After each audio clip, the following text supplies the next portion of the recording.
Cue epic intro. Ba-da-da, ba-da-da, ba-da-da, ba-da-da, ba-da-da. Here's a picture of a beer. We got a picture of a fish.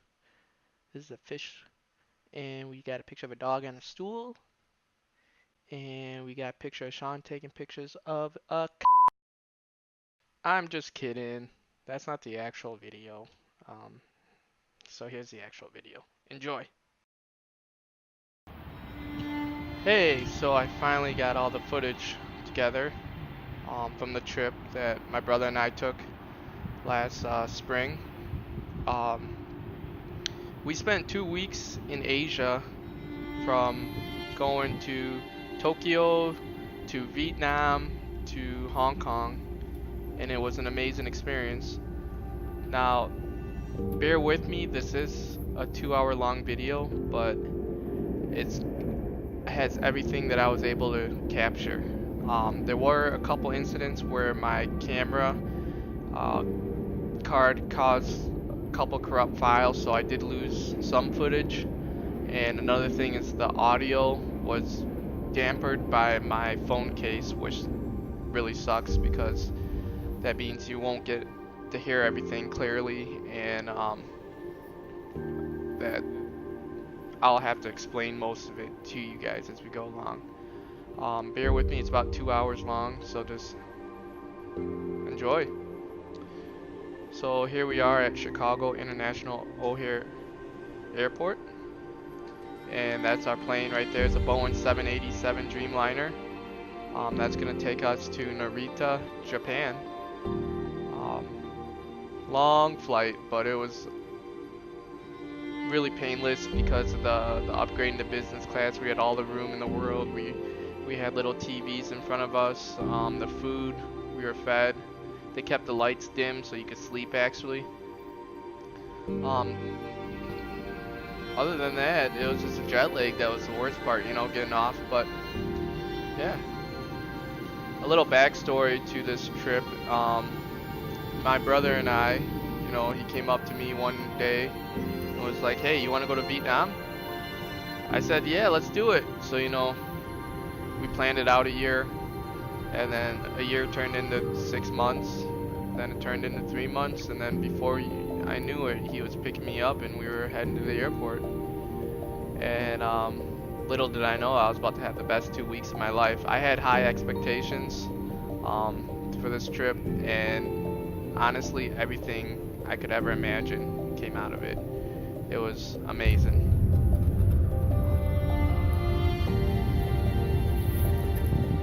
It's a cool little shot. We were taking off right next to another airplane.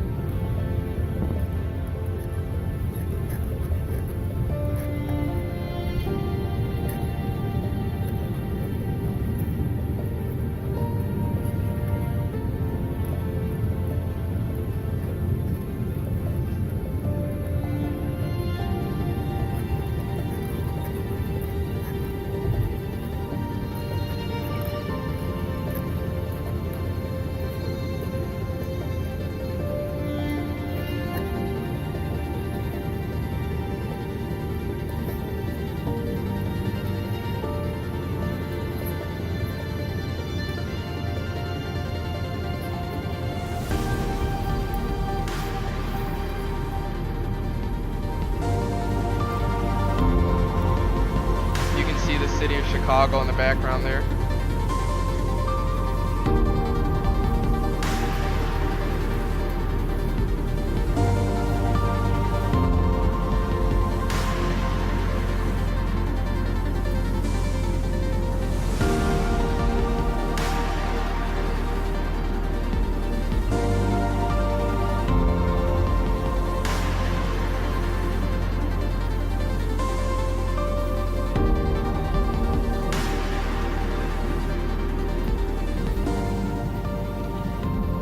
So the flight had inboard movies, and here we see what Sean chose to watch. I didn't choose to watch anything at the start of the flight because I was kind of tired. I wanted to take a little nap. I'm just going through everything. And they did have food on this flight. You got two big meals, which you're about to see in a little bit. Here we had rice, beef, and vegetables with the salad. These noodles that weren't very flavorful, they were very bland, but they did give you a little bun and some butter and some like dipping sauce, you could say, and a nice bottle of water. Definitely beats getting just peanuts and a soda. Oh, and the beer was included. We did get a couple drinks. That was really cool. So this is about, I would think, 5 hours in if we're only that local time. So we're right over Alaska right now, according to the map. So yeah. So it's 7:16 a.m. in Tokyo and it's 6:15 p.m. in Chicago. So we're about a little under halfway there. It's gonna be nothing in Tokyo.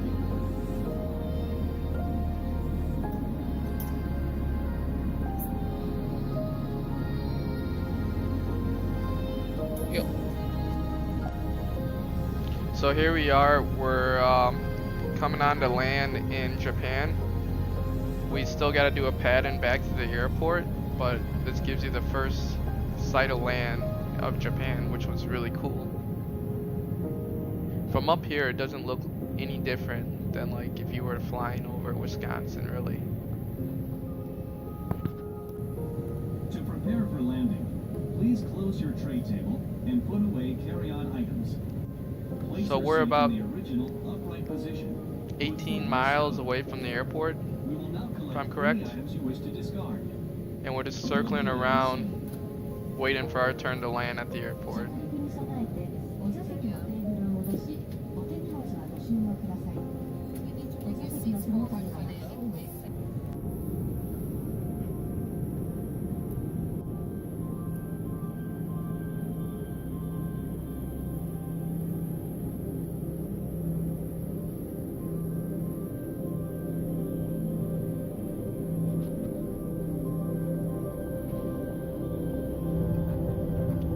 Here we are coming in for an approach into Narita Airport.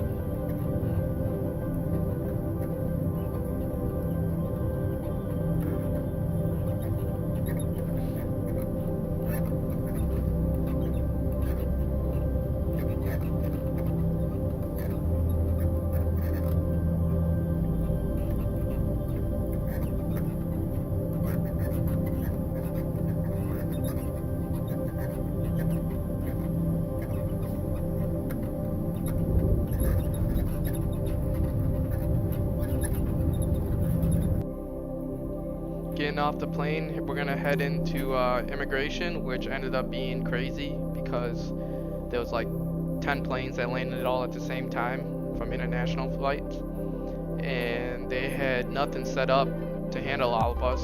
So like the last minute, all these people are running into this one crowded room, and it ended up just becoming like overcrowded with people.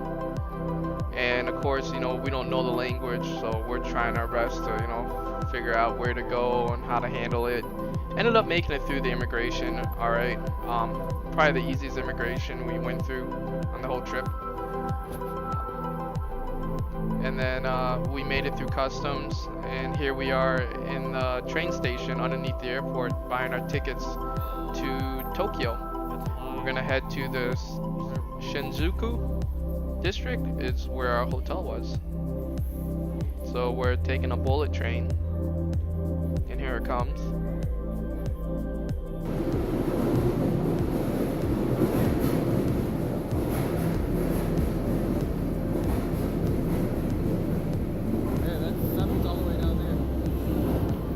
These bullet trains are incredibly smooth for how fast they travel.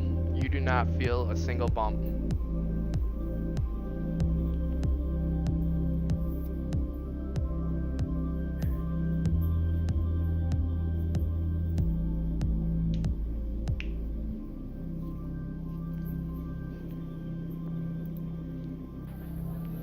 So when we got off the train, we ended up at the main station, which was under construction.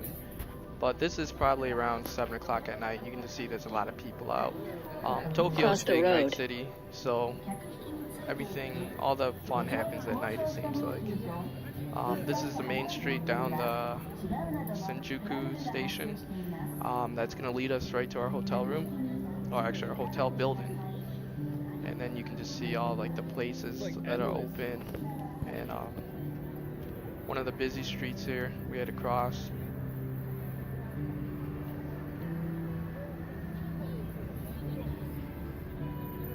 And if you look straight ahead, that building with the blue horizontal lines, that's actually our hotel building. It's called the Hotel Gracie, otherwise nicknamed Godzilla Hotel due to its Turn left. aesthetics. You'll see in a minute. The hotel only occupies the top half of the building, so to get up there you have to take the elevator to the 20th floor, which is the hotel lobby then, and then we can make our way to another elevator after we check into our hotel room, which ended up being on the 30th floor. Hi. Here's the hotel lobby, very beautiful.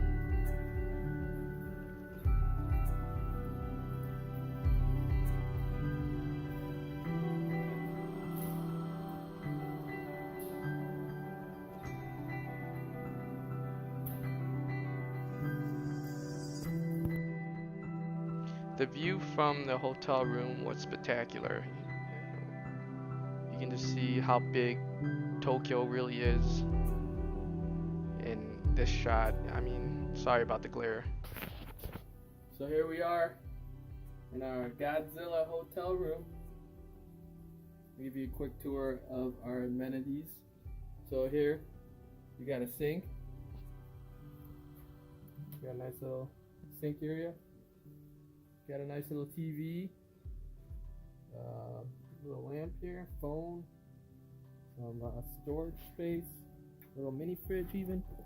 Oh, empty mini fridge. We got a toilet that we gotta practice use. Some more storage. Look at the view though. This is awesome. Look at that's Tokyo. You wanna see Tokyo? We're gonna go down there tonight.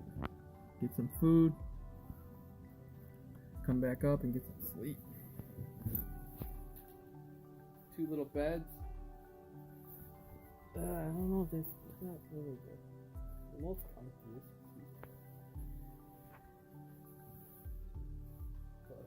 Oh, look at this. Got a little privacy door here. Slides out. That's pretty cool. If you end up snoring, I can sleep in the hall. Got a bathtub here with a shower. That's kind of weird, offset. Got a really low mirror. And then the main event everybody talks about are the toilets. So there's your toilet. Put piss in it. And then you got buttons here. Right? So if I hit, this is flush. Ready? Here's your flush. Alright.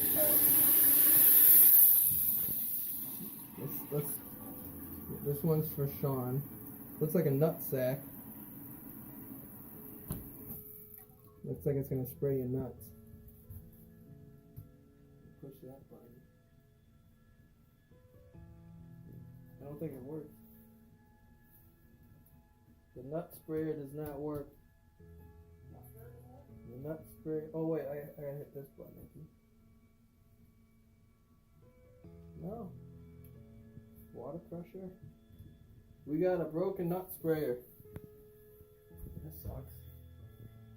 Alright. Well, that kind of ruined my mood. So I'm gonna go get changed. You can see here, this is why it was called the Godzilla Hotel, because it was themed Godzilla.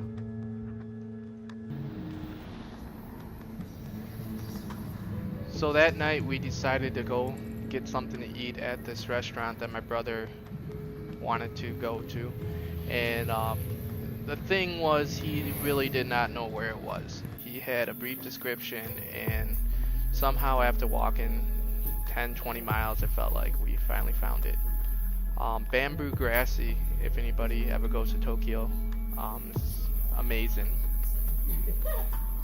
Small little place, you go down some steps, you wouldn't catch it, there's no sign. But what he does is he grills everything in front of you, and we ended up getting octopus, cuttlefish, and this omelet thing, which ended up just being way too much food than what we thought. And that salad they give you was amazing. There's just these beautiful parks everywhere in Tokyo, and there's more Godzilla themed inside the hotel room. Godzilla. La salute. Everything just looks so delicious. Movie It's theater. like I wanted to eat it all, but More delicious. Look at that. We got food everywhere. I couldn't, you know.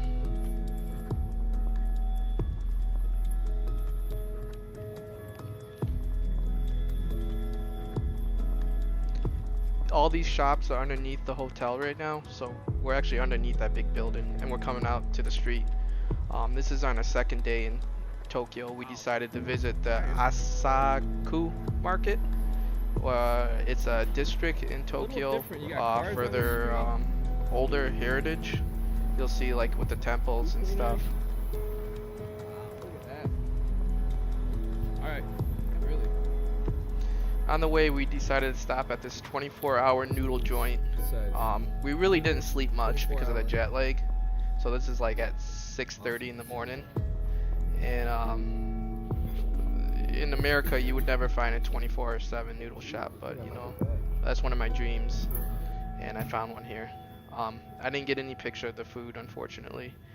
I was too busy enjoying it.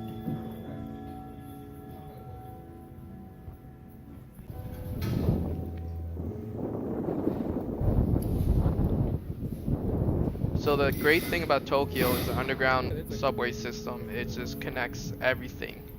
And once you learn how to read that and figure out where you want to go, you can literally get anywhere in Tokyo in under 10 minutes. So anywhere we went, we hopped on the subway and we just took on the subway train there, and we followed the signs. And there were a couple moments where we thought we were gonna get lost, and they could have used, you know, 2 different color blues maybe, but ended up finding our way.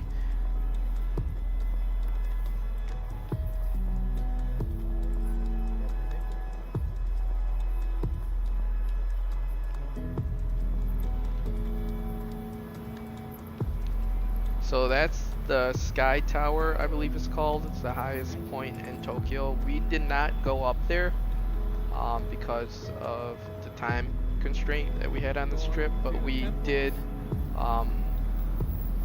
learn a lot about it and stuff.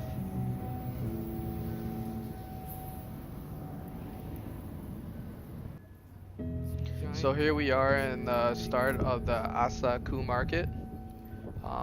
You're pretty much, you walk under these temples, and then it's just like an outdoor market throughout. Really cool older traditions here, you'll see. Place to sit. Now we're gonna go check out what's down there.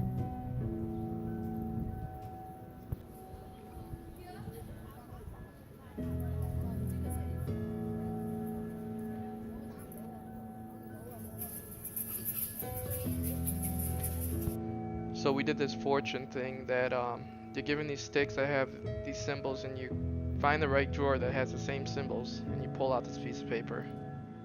And on that piece of paper it has your fortune.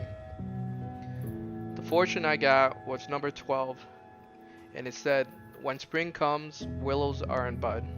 Just like flowers bloom on old branches, something happy will come. There is still frost and snow, but brilliant happiness is in it. Your fortune is always good, never be destroyed. Your wishes will be realized, a sick person will recover, the lost article will be found, the person you are waiting will come but late. Building a new house and removal are good. Making a trip has no problems. Marriage and employment are all good.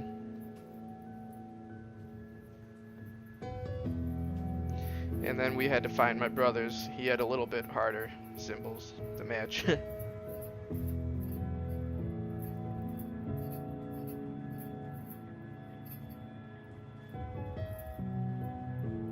always desire to make up your request immediately, even if it takes too long. Don't worry about that. Just like step over many mountains after so many hard work, your request will come out to you fine. Treasures and wealth will be in your hand without trouble. I'm supposed the exact same one. Is it really? No. Now you're going to take it, tie it up on here. Yeah, I'll record you.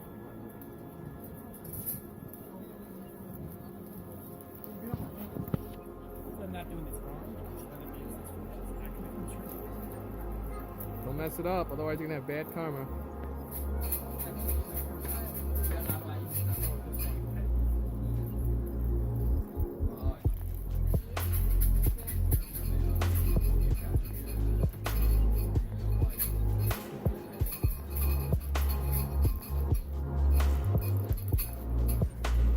Go. Hold it. It's recording right now.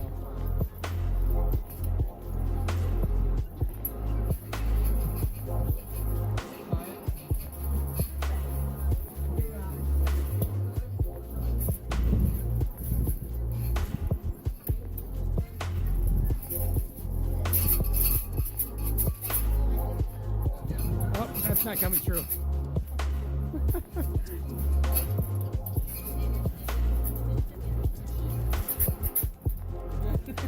Hey, come here then.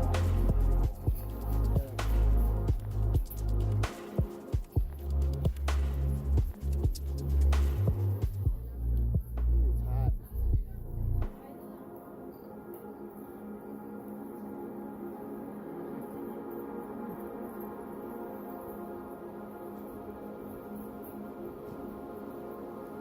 You don't want to light it on fire. There we go.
You get your face too.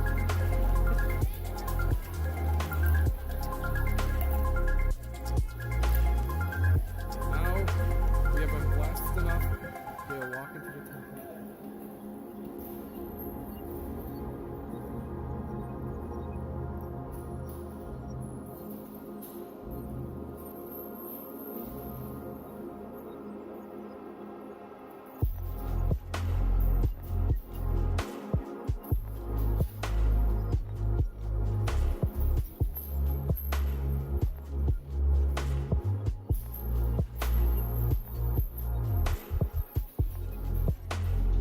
So after seeing the temple, we decided to go walk through the market.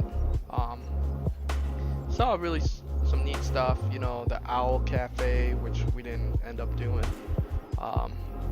Saw a lot of like cool fish, you know, in fish tanks along the streets. You know, that being one of my hobbies. I was always interested in seeing what kind of fish they kept in the saltwater tanks. And they had some really big, you know, rare, probably really expensive fish in there. Of course, you know, they're all wild caught. They're not, you know. Fish only.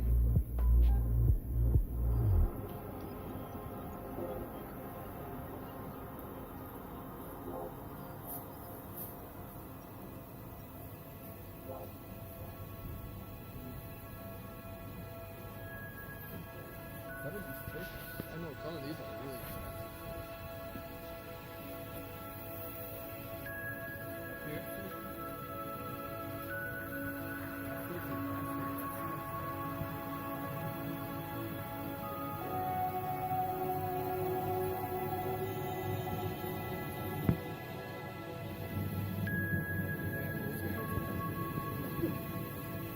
that guy right there.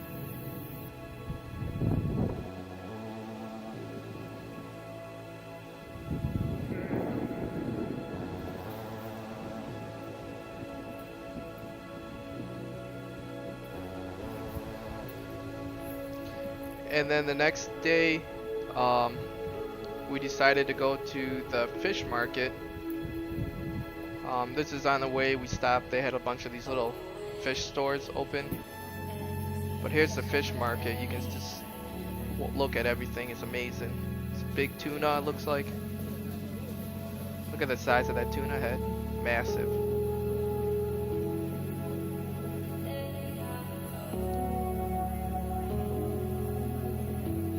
And if you're looking at the price, 100 yen is about $1 American, so we can kind of judge the prices by that.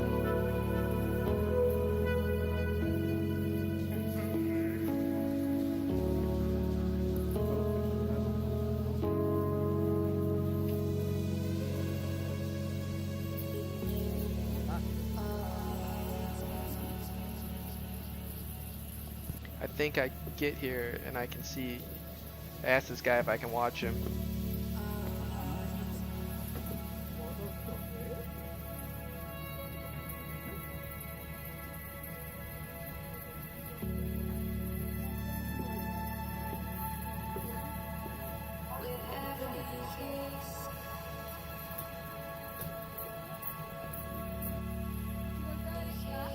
Of course, there's also a lot of fruit and stuff sold.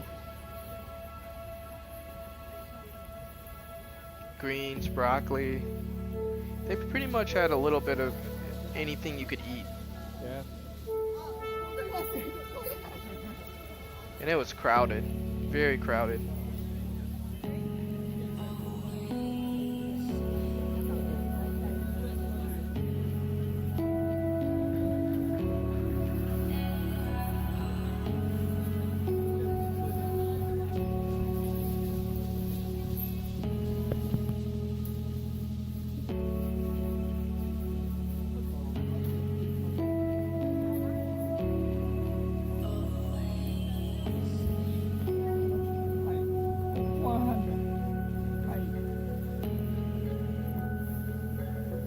So here we're buying these dumplings.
So after walking the market, we were extremely hungry and wanted to get sushi.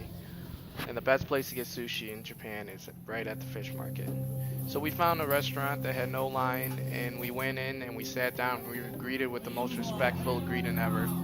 All the chefs would stop what they're doing, and they'll greet you. The waiters will come and pull out your chair so you can sit down. And we actually ended up spending about 3 hours here just eating all different kind of sushi, as you can see on our plate there. And it was just a really good time talking to the guy in front of us. He knew a little English, so he was telling us stuff. He was teaching us how to say things in Japanese.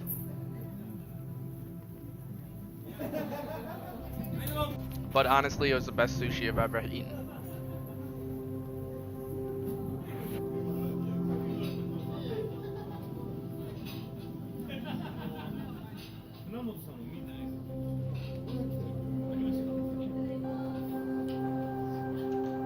So after lunch, we had so much time, and one thing you do in Tokyo is you go to Shibuya Crossing.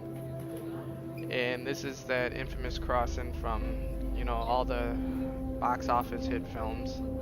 And we got there and it was kind of rainy, unfortunately, but we got up in that Starbucks and we were able to get this cool little clip of people crossing.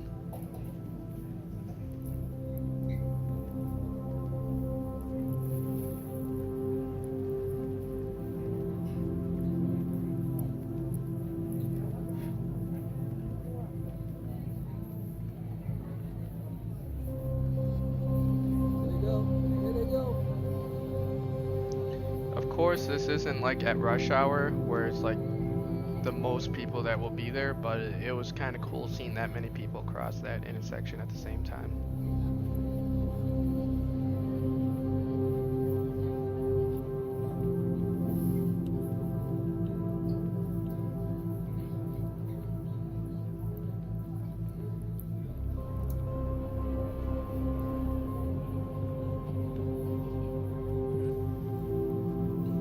There's a big old eel in this tank. Kind of hide in there, but you can just kind of see how long he is.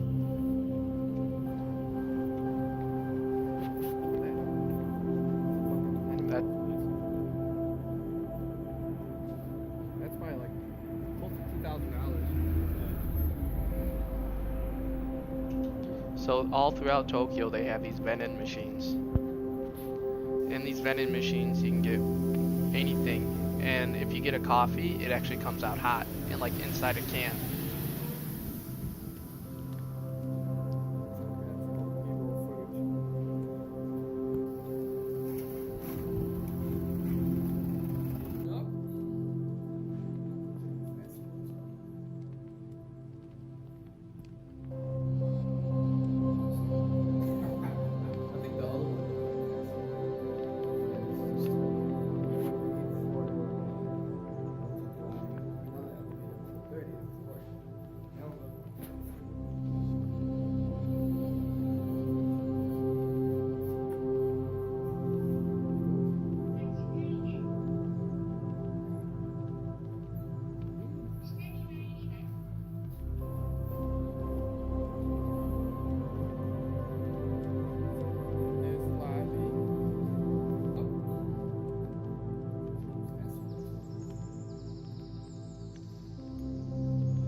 on the second full day in Japan, we decided to go walk around and we wanted to visit this garden park. And of course, on the way, we saw more food we had to eat.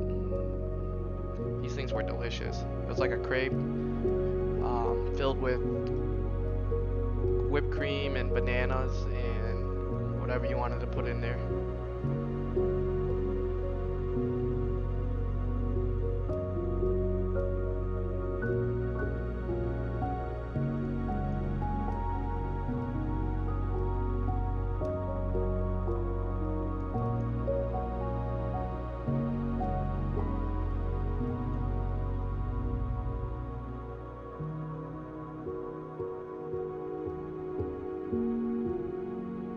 I had gotten whipped cream, banana, and strawberries. It's delicious.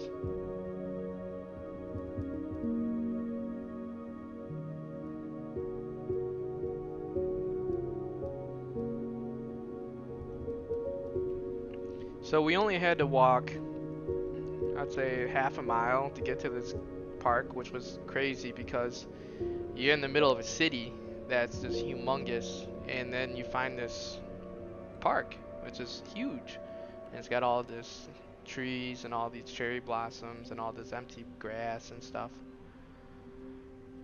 So at first it wasn't like too much. I mean, you had a little creek here and you just follow this creek, but the more you follow it, the bigger and more beautiful this place gets, I felt like. And you'll see in the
So they just had these pathways with these huge trees, and a lot of the trees look like they were damaged, but what they do over there is they wrap the branches and try to heal the trees, so you know they can get the most out of them.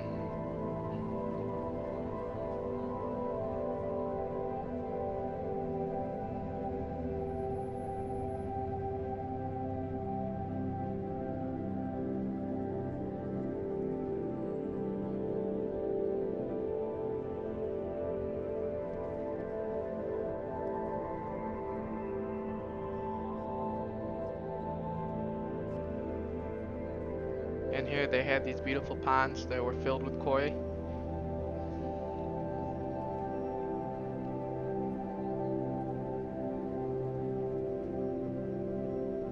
And to think that this is just in the middle of a city.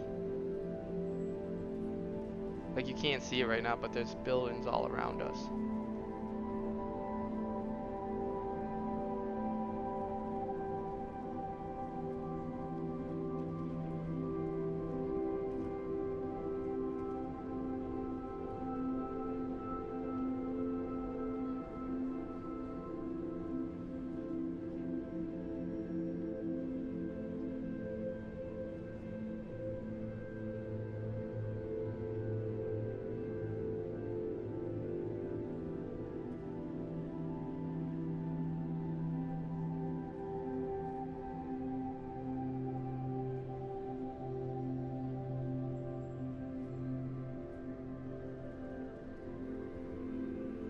cherry blossoms are everywhere in this park.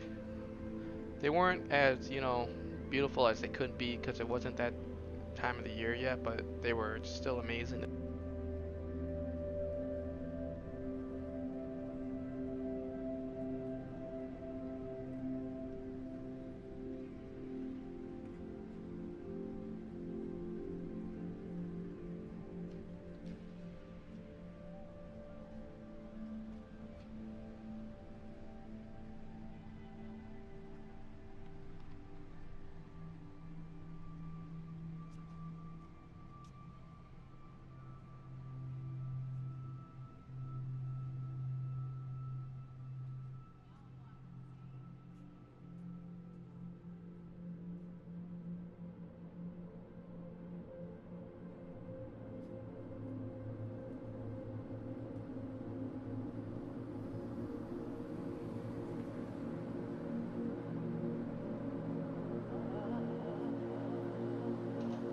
This was kind of cool. There was a field here, and you can see there's children. Looks like a school was doing a lesson or something.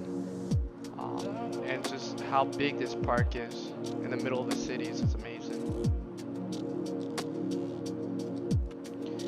We found this indoor botanical garden, and it was free to get in, which was awesome. And it just had a little bit of, like, you know, everything in there. And it was amazing.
So after walking there, we decided to get some lunch, and when you're in Japan, you want to get ramen.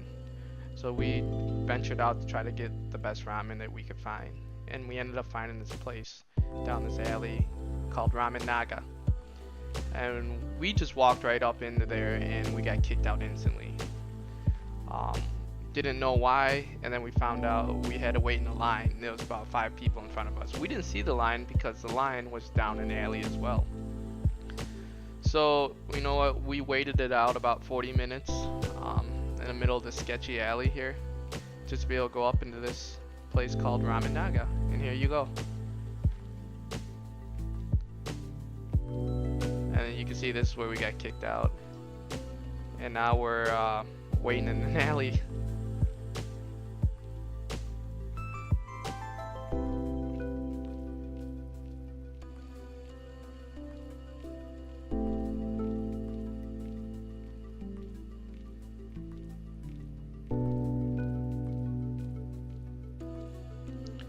So unfortunately the video or the sound quality cut out here, so this is what I'm gonna try to describe. Right now we just got a bowl of food, and you can see in the background that guy's ramen. It's just huge, and all they do here is serve you water and ramen, and then you're given this little bottle of looks like anchovy and some oil.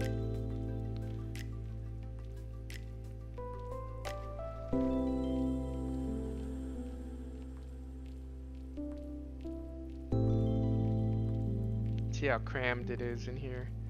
Very hot. It was hot in here, but it smelled so good.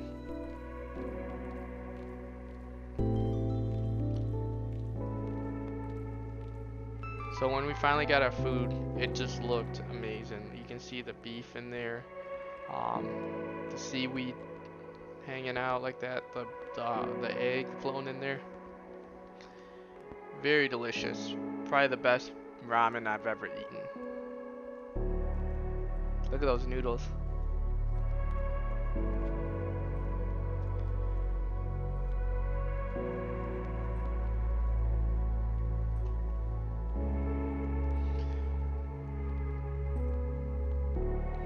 Yeah, and unfortunately that's all the footage I have of Tokyo.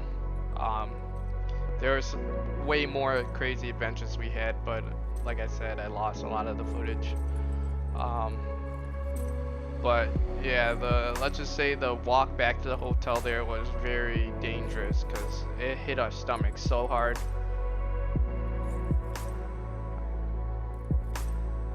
So the next part of our trip, it was traveling to Saigon, Vietnam. And this was the part that I was super excited for because this is my town that I was born in. And I've never been there. I've only seen pictures, so here we go.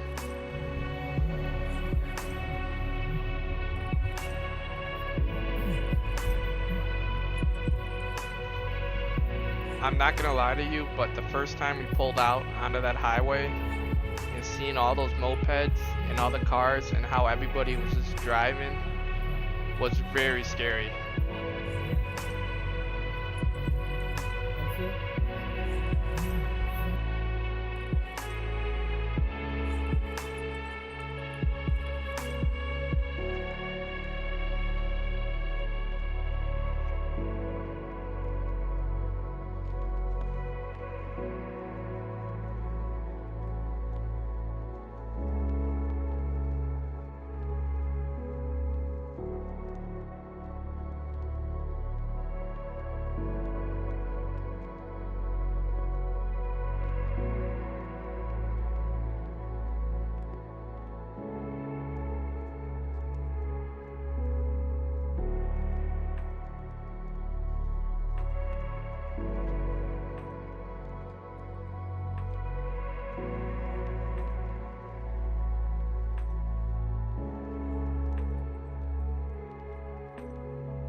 So we decided to have lunch at the Bentron Market, which is a huge market inside the capital, and they have this soup.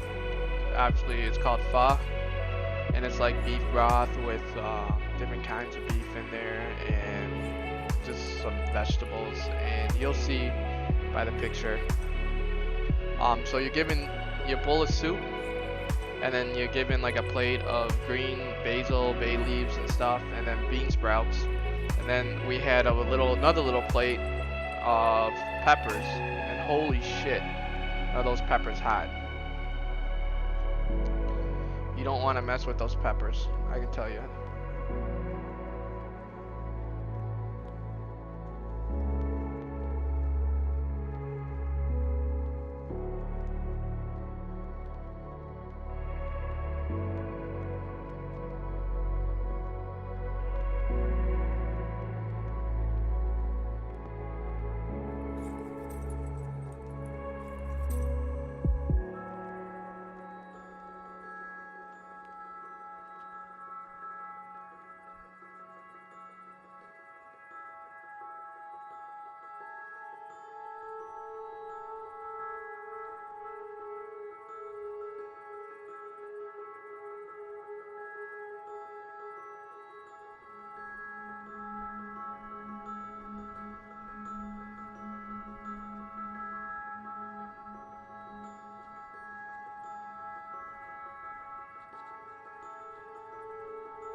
So we met up with this girl that I was introduced by from a co-worker. Her name is Kim, and she actually led us on this awesome tour and gave us some insight on the best places to eat. And here we are following her to our next food adventure, which actually was some amazing pho.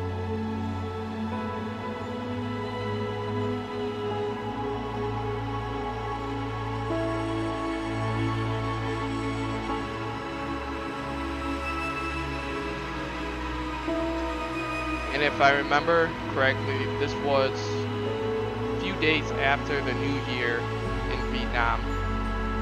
That's why like all the streets are decorated still, and they have those beautiful banners up.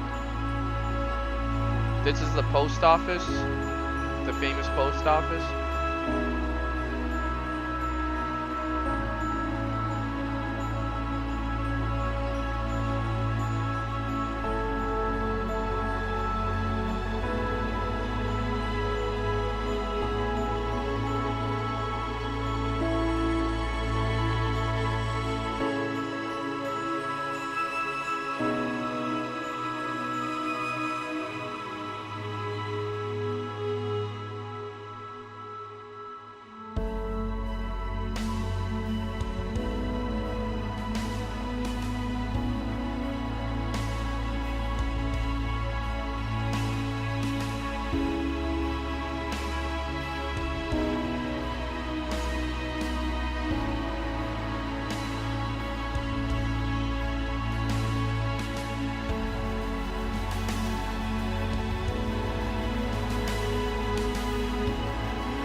So after we got done eating, we went to the street, and it's like the party street. There's a lot of clubs, a lot of people, just a good time. And we ended up sitting there for a couple hours, had a couple beers, got some more octopus, and it was just, it was a great finish to a first day in Vietnam. Now on our second day in Saigon, we decided to take a tour on the Mekong Delta River. Very, very awesome.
We arrived to this like tourist place that had this giant statue, all these beautiful plants and trees, and it was like an old temple. And our tour guide, Jenny, led us through a quick tour of this wonderful place.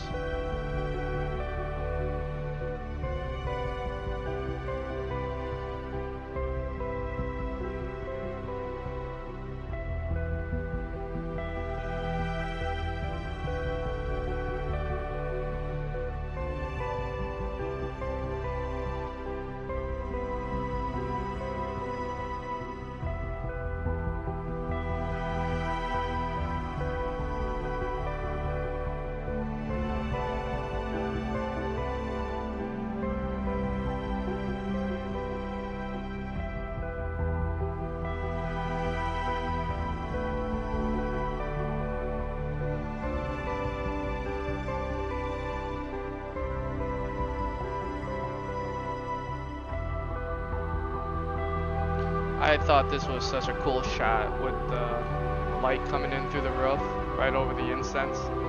So you got that smoke that goes through the light rays.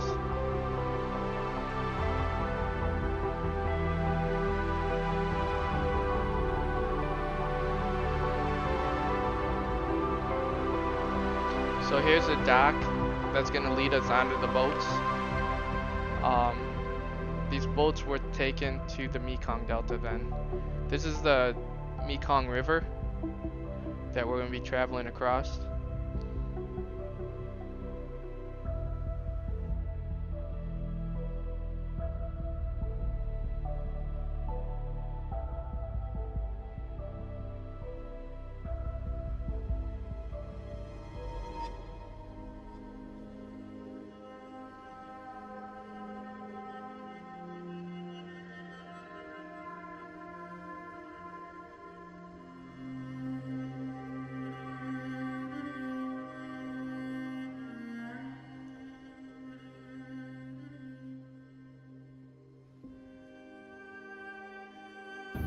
boat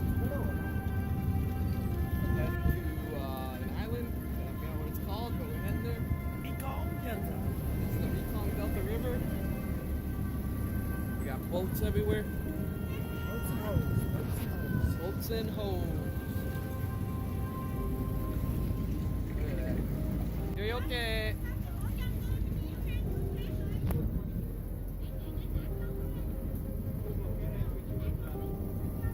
They just crash into each other. They don't like to stop.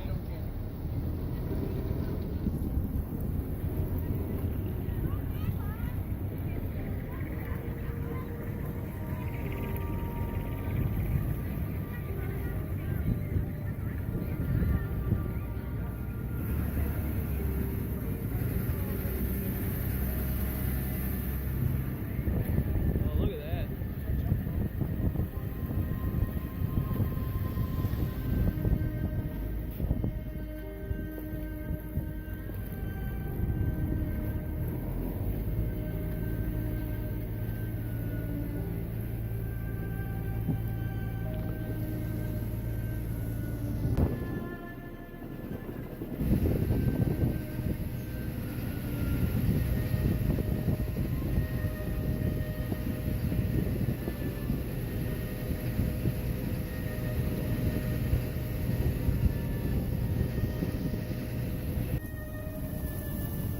Coming in for a landing.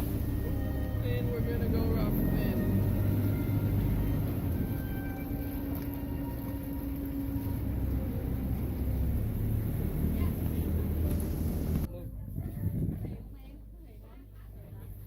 Video? Yeah. Alright.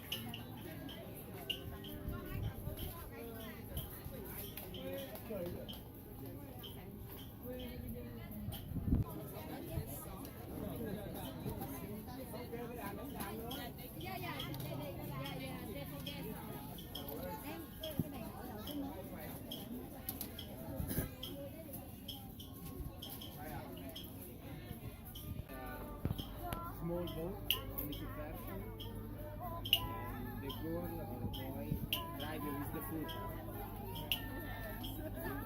What is it called? Dump?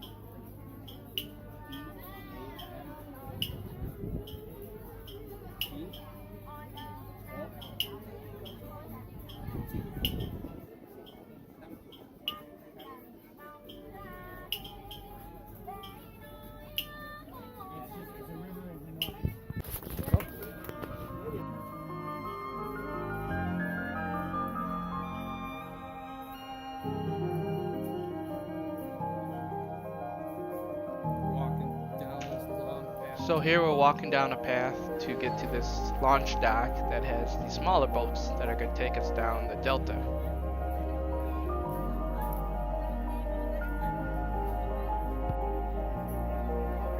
Oh boy. Rocket.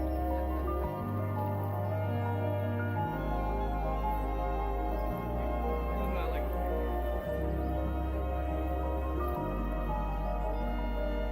any accidents. That's not being beta.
So what you're about to see is a thing called snake wine.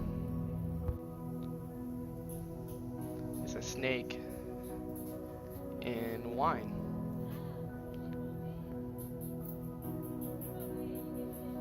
And it's supposed to promote health.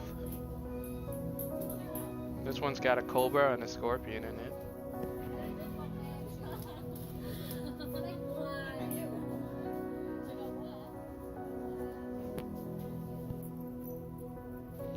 This was cool. We took these donkey rides down this street, and it was very fun to do.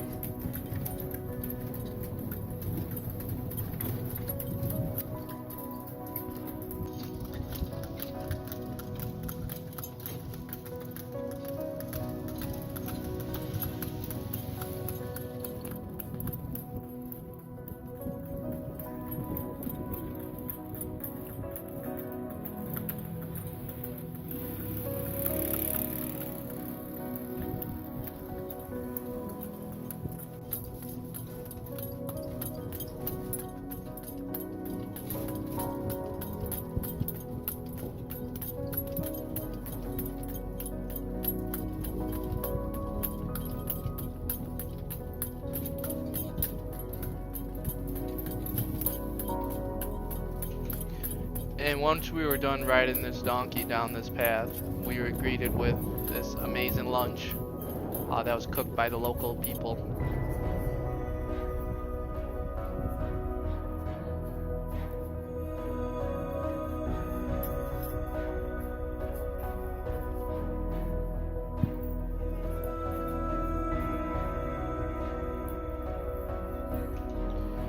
And after lunch, we were able to ride bikes, and we went on this awesome bike ride around the local town.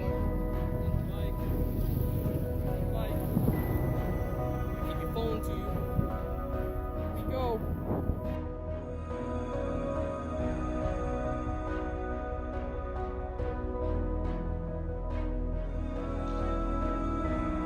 So heading back after that whole day trip, that was an amazing experience. We did hit a little bit of a traffic jam.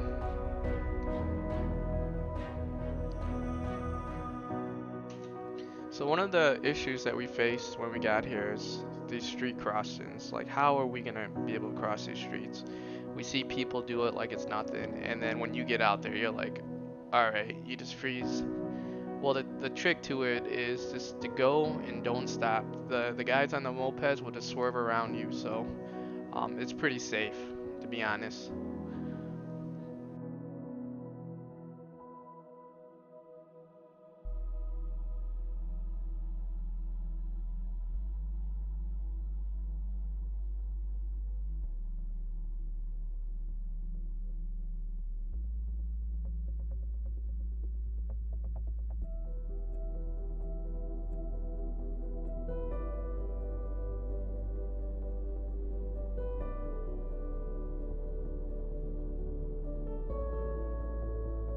And this next clip is my brother learning how to cross the roads. It's pretty funny. Step one is you just kind of wait, wait till there's no big buses or trucks coming. Little cars are okay because they're pretty quick at weaving in and out. And then you just stick your hand out, you give them like a sign that you're walking, and these guys will just, stop and go around you.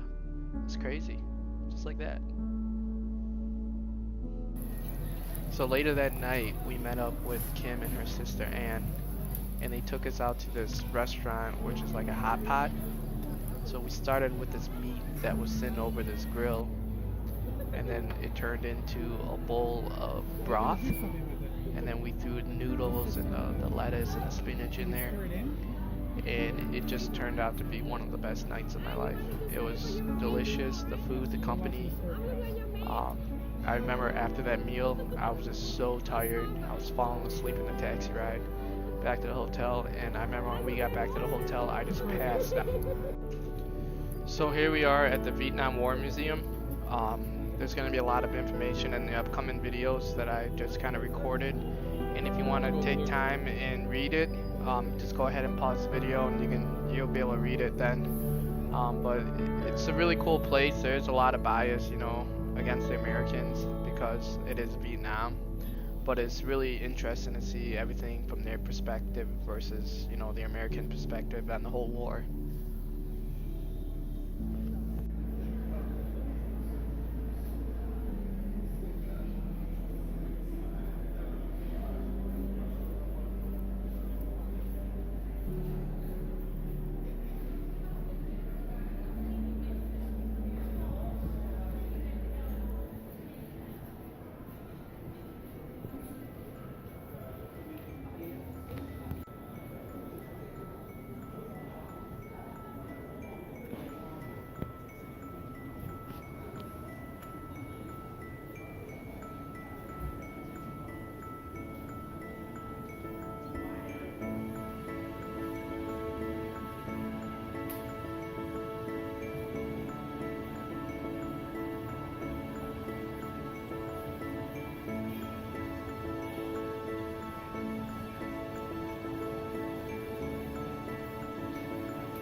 So besides all the fun and all the stuff that we've done on this trip, we wanted to do something that was really special, and that was to visit the orphanage I came from. So back in 1994, I was adopted from an orphanage by my mom, my brother, my aunt, my uncle, and my grandma. I remember coming off that plane and getting the biggest hug from all 5 of them. And I remember from that point on, my life was forever changed. I was given a second chance, and anything I ever dreamt of, I knew I was going to be able to get it with them. So we wanted to go back to this orphanage and visit the children that are still there. And even if it's not saving them, if it's just giving them a piece of candy and making them smile and laugh, you know it's going to be worth it. So now it's recording.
Oh, you think that's funny, huh?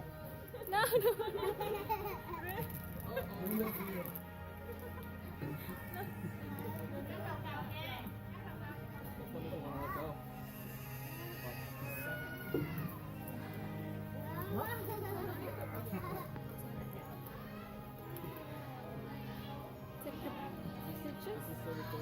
Sorry? Still recording.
ya. Ah.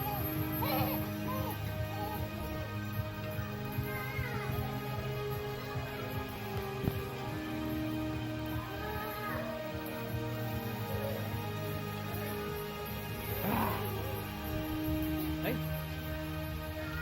Hey. Come here. Come here. What you got there? Oh. You wanna go? Okay, ready? Smile. Ah. Ready? Go. Yeah. For you. For you. For you.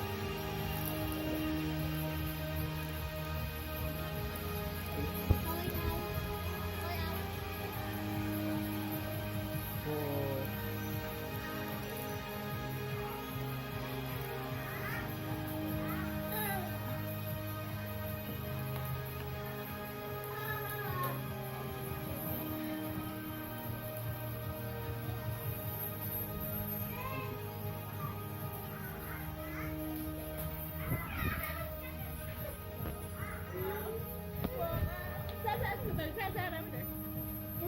So after this emotional experience, we decided to take a vacation.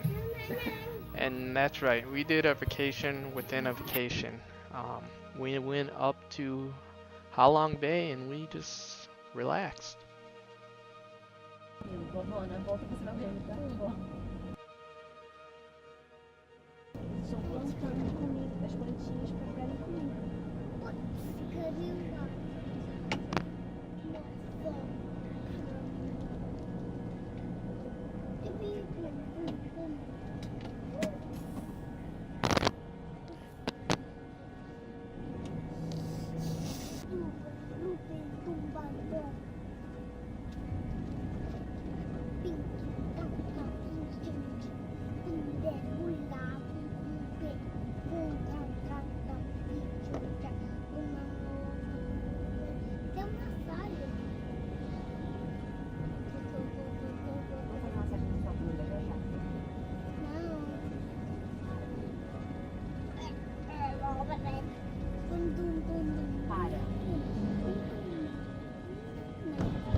The life jacket.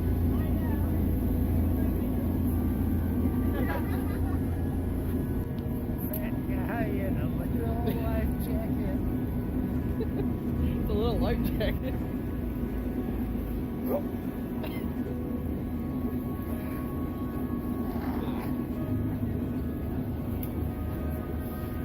I think you got a woman's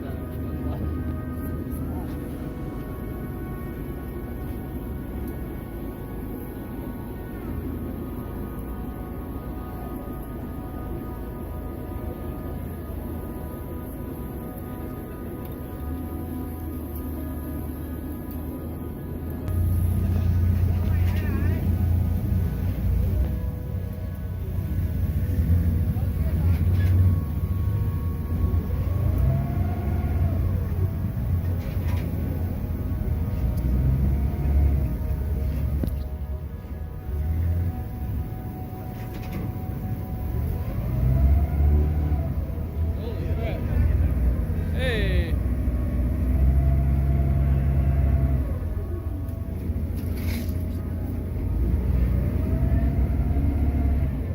That came inches away from knocking me out. A big Ferris wheel. Then there's a skyline.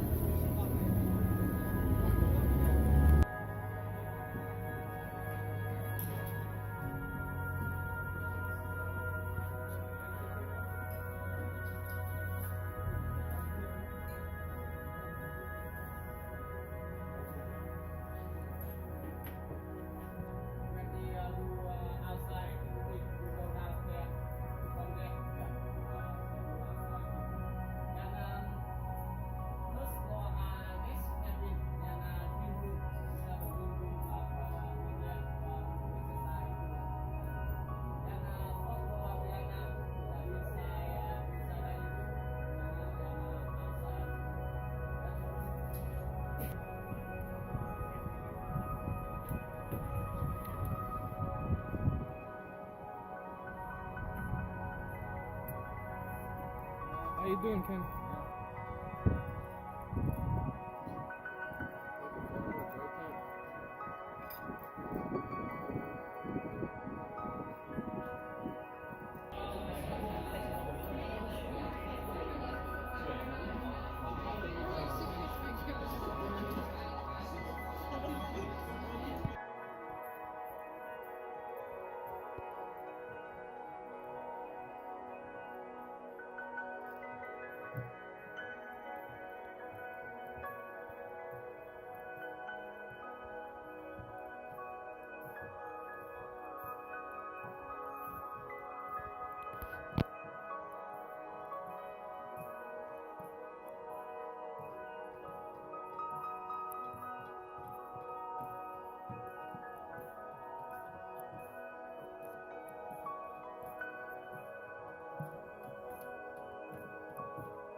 The other 2 nights. So the first night we woke up to a rooster that was literally in the building that was adjacent to it. It was just going nuts at 4:30 a.m. every 5 minutes. Oh man. And In the the next city. day we didn't hear it. Then all of a sudden we heard some.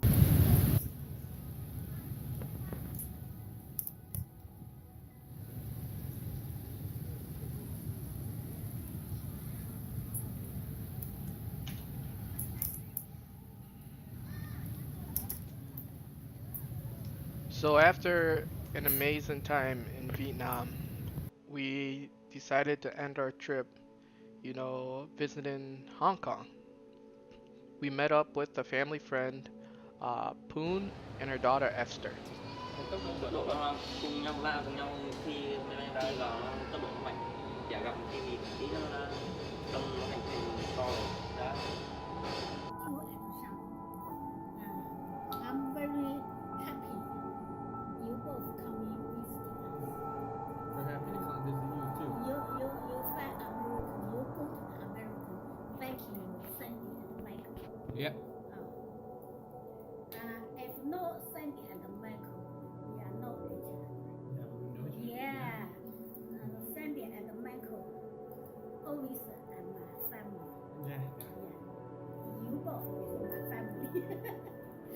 Thank you for having us. All right, more food.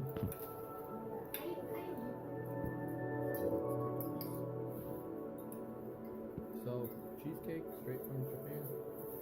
One thing we didn't have when we were in Tokyo.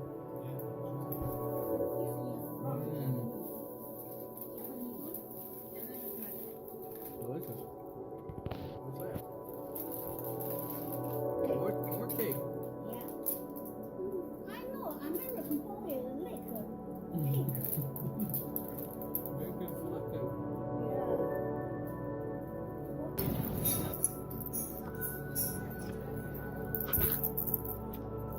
Here we are.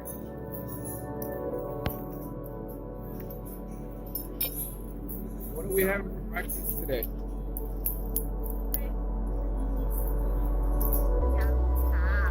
Yang cha. And then you just gave her a tea cha. And then she's gonna make that and bring it out to us. Okay.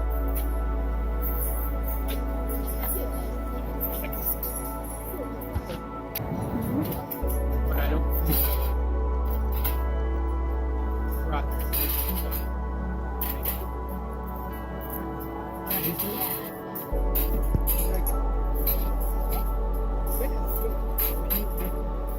Chicken finger.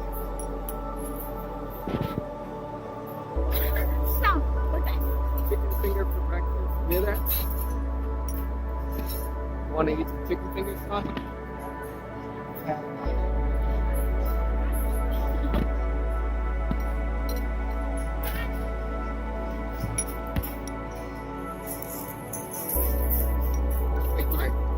Speak to my conscience. Yeah, he'll know. Oh boy.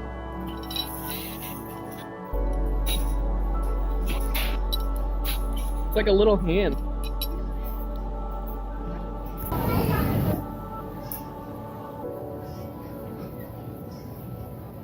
Hong Kong Center.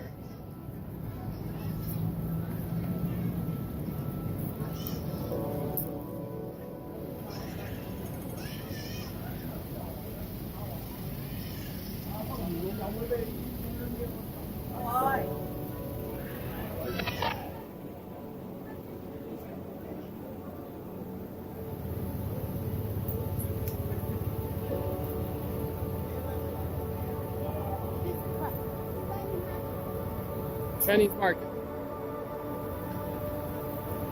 So we go on here.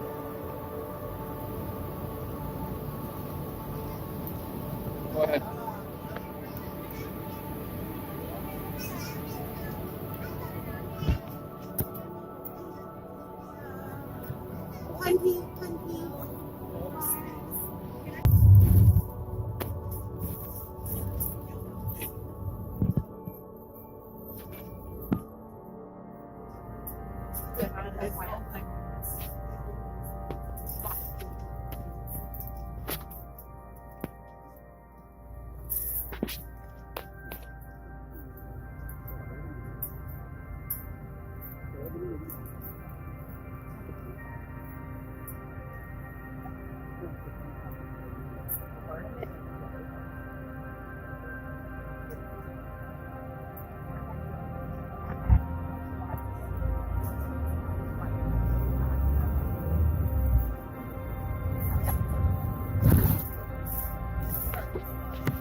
Stanley Market.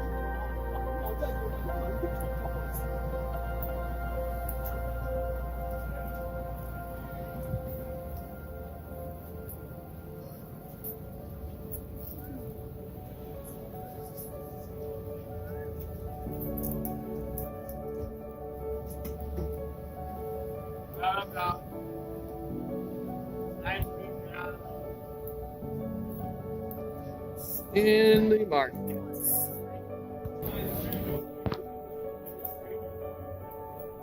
Respect.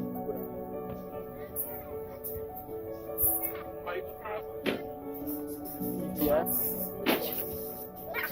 BBS. Whatever that part is.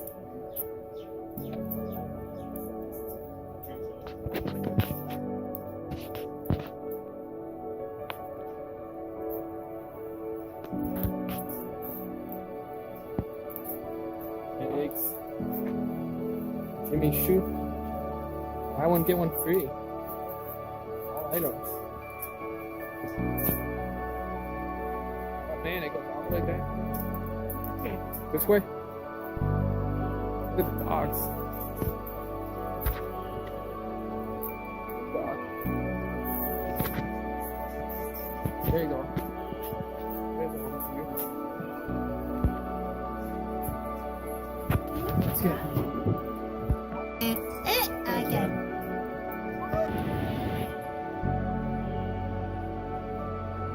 No, it's not that it's loud, it's just all the smog and pollution.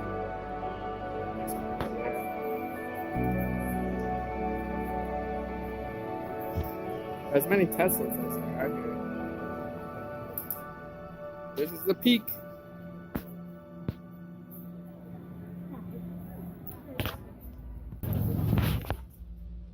So here we are at the peak, and we made it up here. Wow, look at that.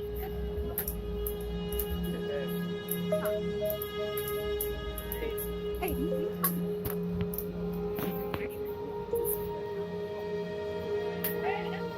Oh, a picture?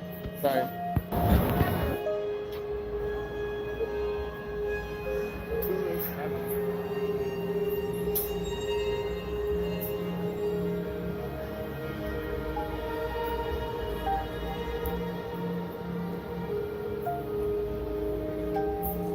That's not it. That's that pizza place.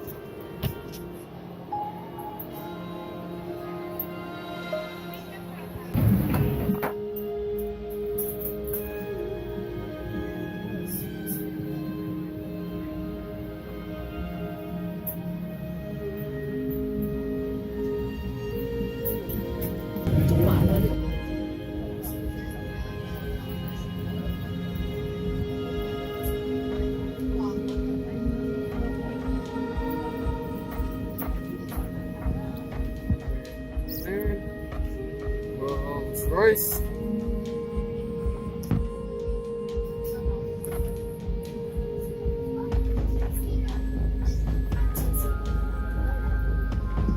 Yeah.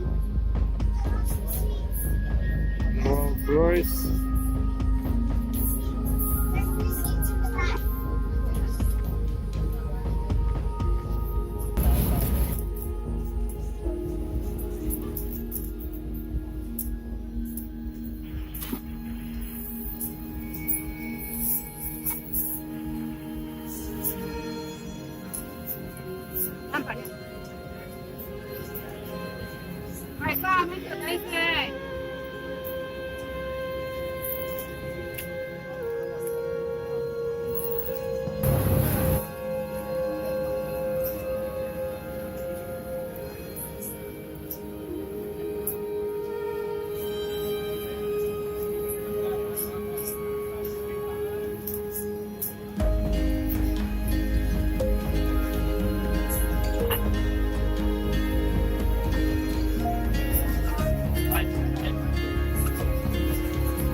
Alright, you already got Poons. Sitting in her massage chair. Look at this thing.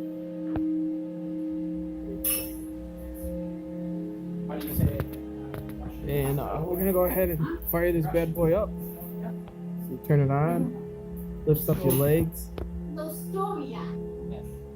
It's got this control right here. So, you got like a speed or pressure knob, some buttons you can adjust. I can adjust my legs, my feet, my calves. So you adjust it. So you put my knees shorter. So I can lift this up. Oh yeah. Feet, we're gonna come up. And now we're gonna start. So it's in Chinese. So we're gonna do the king massage. This one's made for a king. Oh yeah. And then your hands actually go raise. Oh yeah, that feels good. Just. When someone mentions the resources of the night sky, climb up on the roof and dance and say, like this. Oh, wrong. You said that. I said that.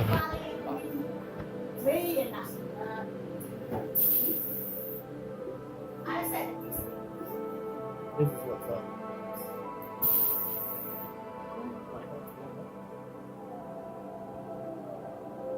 Back, lower back, feet, massage the bottom of the feet. They ask us if it's okay. We're like, yes. So it's tickling my feet right now. Yeah, I do the piano every week. Massage my I back. like the piano. Pumps up. Yeah. You never. So these aren't like your ones that you do long. So they're insane.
ticket dispensers.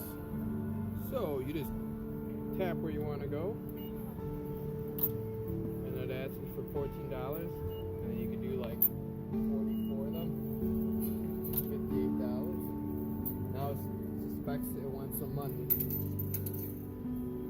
and now the tickets come out. Oh, we only got one. And you get change and the tickets.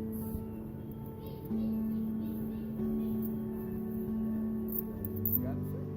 Alright. Off we go.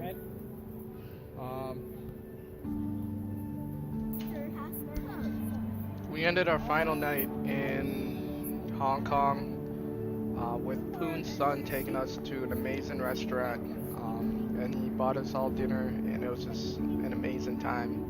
And we're so grateful for Poon and Esther and their hospitality, and everything they did for us on those days that we were in Hong Kong.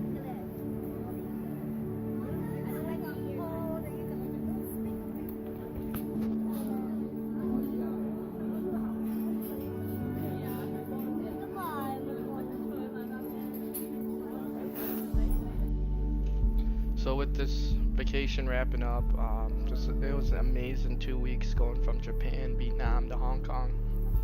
And the people I met, you know, the things I did, the food I ate was just beyond unreal.